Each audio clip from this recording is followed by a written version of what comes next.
Hello everyone, welcome back to my YouTube channel and Facebook page education hub BD. PSK related সকল ধরনের exclusive news এবং authentic news অর্থাৎ সত্য নিউজটি পেতে হলে আমার ইউটিউব চ্যানেলটি সাবস্ক্রাইব করবেন।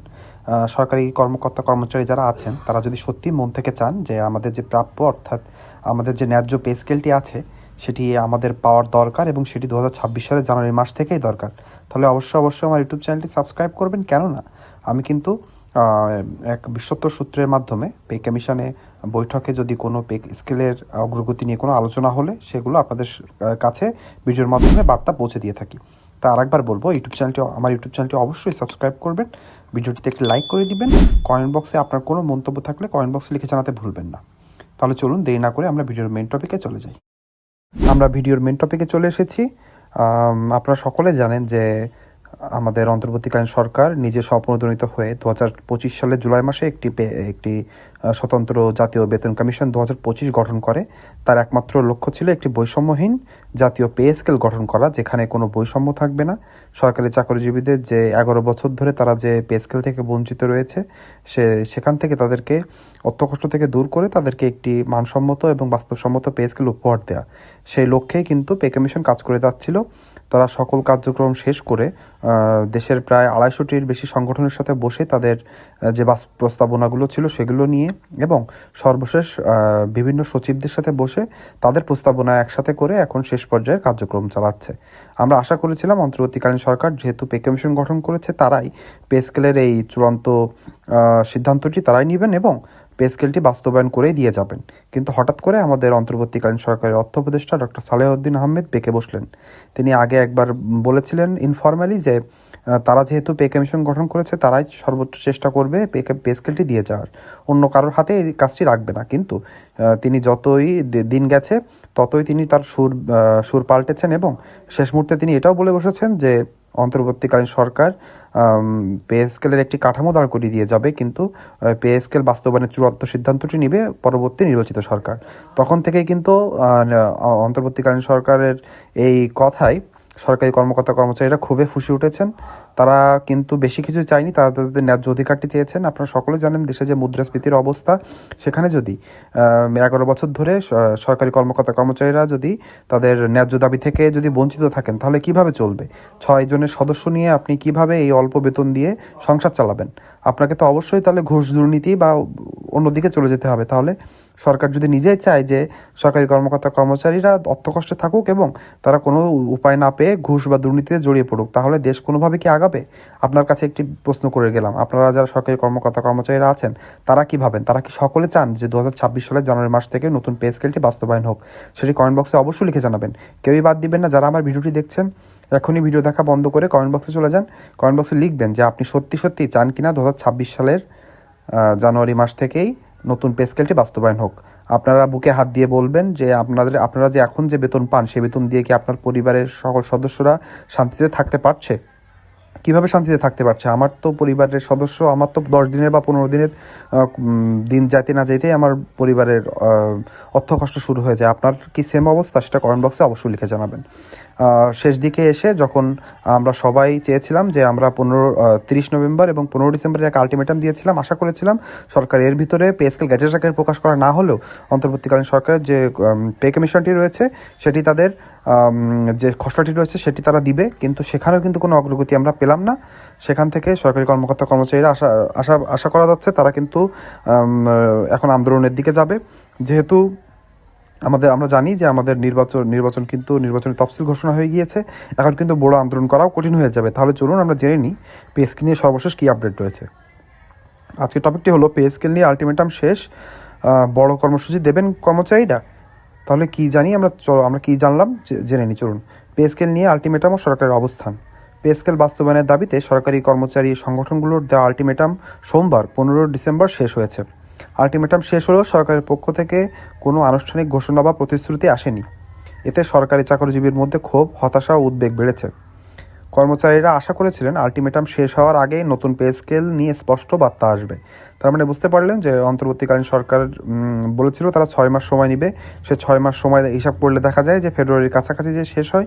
আমরা আশা করেছিলাম যে পুরো 6 মাস না হলে 3 থেকে 4 মাস বা 5 মাসের ভিতরেই অন্তর্বর্তীকালীন সরকার যদি তাদের কার্যক্রমগুলো পে কমিশনের কার্যক্রমগুলো যদি একটু গতিতে আগিয়ে নিতে পারে, তাহলে কিন্তু অবশ্যই 4 থেকে 5 মাসে একটি চূড়ান্ত সুপারিশ দেওয়া সম্ভব। সরকারি কর্মকর্তা কর্মচারীরা সেই আশায় কিন্তু বুক বেঁধেছিল, কিন্তু এখন এসে অন্তর্বর্তীকালীন সরকার এবং আমাদের জাতীয়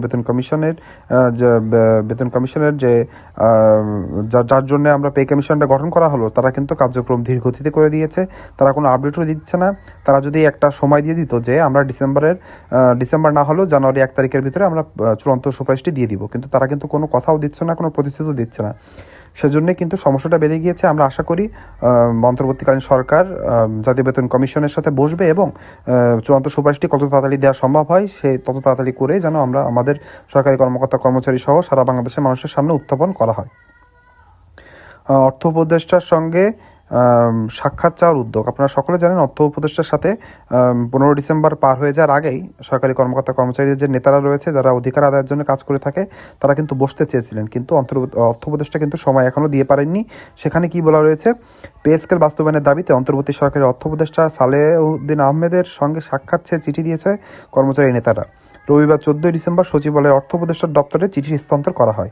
চিঠি দেওয়ার পরেও এখন পর্যন্ত সাক্ষাতের কোনো নির্দিষ্ট সময় জানানো হয়নি। অর্থ উপদেষ্টার সাথে আলোচনাকে কর্মচারী নেতারা সবচেয়ে গুরুত্বপূর্ণ অগ্রাধিকার হিসাবে দেখেছেন। আপনারা বুঝতে পারলেন সরকারি যে নেতারা রয়েছেন তারা কিন্তু অলরেডি একটা চিঠি দিয়ে এসেছেন যেন তারা অর্থ উপদেষ্টার সাথে বসতে পারেন। অর্থ উপদেষ্টার সাথে বসে কোনো স্পষ্ট ডেডলাইন যদি আমরা পাই তাহলেও কিন্তু সরকারি কর্মকর্তা কর্মচারী একটু স্বস্তি পাবে। কিন্তু অর্থ উপদেষ্টা যদি এভাবে আমাদেরকে দূরে সরিয়ে রাখতে চাই এবং তারা মনে করে যে কালক্ষেপণ করে বিষয়টি এড়িয়ে যাওয়া যাবে, তাহলে সেটা কিন্তু কোনোভাবে সম্ভব না। এখন কিন্তু সরকারি কর্মকর্তা কর্মচারীদের পিঠ দেয়ালে ঠেকে গিয়েছে, তাদের কিন্তু পিছনে যাওয়ার আর জায়গা নেই। এখন কিন্তু তাদেরকে সামনে যেতে হবে।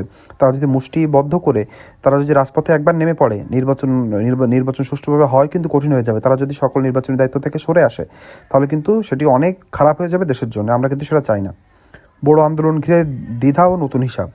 এর আগে একাধিকবার কঠোর আন্দোলনের হুঁশিয়ারি দেওয়া হলেও আপাতত বড় কর্মসূচি নিয়ে দ্বিধায় রয়েছে নেতারা। সচিবালয়ে সাম্প্রতিক আন্দোলন দমন প্রক্রিয়ায় কর্মচারী নেতাদের মধ্যে ভীতির পরিবেশ সৃষ্টি করেছে। সরকারি প্রাথমিক বিদ্যালয়ের শিক্ষকদের আন্দোলন পরবর্তী সরকারি সিদ্ধান্ত কর্মচারী নেতাদের নতুন করে ভাবতে বাধ্য করেছে। এসব কারণে আপাতত বড় ধরনের কর্মসূচি না হওয়ার ইঙ্গিত মিলেছে। তার মানে বুঝতে পারলেন যে যেহেতু সরকার এখন কঠিন হস্তে আন্দোলনগুলো দমন করছে এবং আমাদের অন্তর্বর্তীকালীন সরকারের যে প্রেস সচিব রয়েছেন তিনিও কিন্তু বলে দিয়েছেন যে নির্বাচনী ইস্তেহার আসার পর থেকে যারা যে কোনো বড় আন্দোলন নিয়ে মাঠে নামলে সেটা সরকার কঠোর হস্তে দমন করবে। এই জন্যে কিন্তু যে সকল নেতারা রয়েছেন তারা কিন্তু একটু ভয় পাচ্ছেন যে যেহেতু এখন রাস্তায় নামলে বা বড় আন্দোলন দিলে সেটি হিতে বিপরীত হতে পারে কিনা। প্রধান উপদেষ্টা প্রেস সচিবের বক্তব্যের প্রভাব। প্রধান উপদেষ্টার প্রেস সচিবের সাম্প্রতিক বক্তব্যে কঠোর আন্দোলনের বিষয়ে সতর্ক অবস্থান নিয়েছেন নেতারা।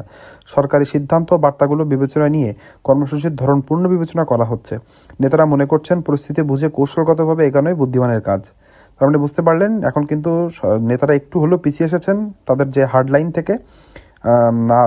কেননা নেতারা সামনে থাকলেও কিন্তু আন্দোলনের ডাক দিলে কিন্তু বেশি মানুষের সমাগম হয় না। সেখানে শুধু নেতারা যদি কালারিং হয়ে যায় তাহলে দেখা যাবে যে আন্দোলন একেবারে ধিমিয়ে পড়বে। তাই সেজন্যই তারা চাচ্ছে কৌশলগতভাবে কিভাবে আগানো যায়, কিভাবে অন্তর্বর্তীকালীন সরকারের উপদেষ্টাদের সাথে বসে বিষয়টি জানিয়ে কেন একটি পে স্কেল খুবই জরুরি হয়ে পড়েছে তার প্রয়োজনীয়তা সম্পর্কে জানিয়ে তাদেরকে কনভিন্স করে বিষয়টি আগানো।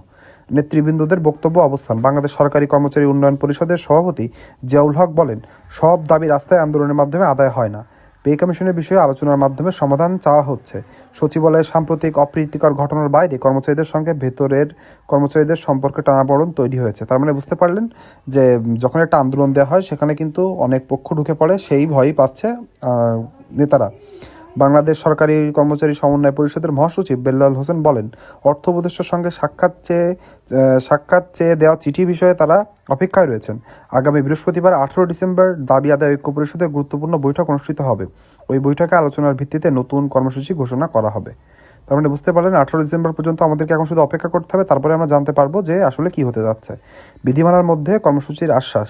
কর্মচারী নেতারা স্পষ্ট করে জানিয়েছেন, সরকারি চাকরিজীবী বিধিমালা ও শৃঙ্খলা বহির্ভূত কোনো কর্মসূচি দেওয়া হবে না। প্রজাতন্ত্রের কর্মচারী হিসাবে তারা ইচ্ছেমতো কর্মসূচি দিতে পারেন না। সব আন্দোলন ও কর্মসূচি হবে আইন ও শৃঙ্খলার মধ্য থেকেই। তার মানে খুব বড় ধরনের কোনো আন্দোলন না হওয়ারই ইঙ্গিত দিয়েছেন তারা। পে স্কেল কমিশন ও কর্মচারীদের দাবি, নতুন বেতন কাঠামো প্রণয়নের লক্ষ্যে চলতি বছরের জুলাই মাসে পে স্কেল কমিশন গঠন করে অন্তর্বর্তীকালীন সরকার কমিশনের জন্য 6 মাসের মধ্যে সুপারিশ জমা দেওয়া বাধ্যতামূলক। তবে কর্মচারীদের জোরালো দাবি, 15 ডিসেম্বরের মধ্যে নতুন পে স্কেল গেজেট আকারে প্রকাশ করতে হবে। দেরি হলে আন্দোলনের চাপ আরও বাড়তে পারে।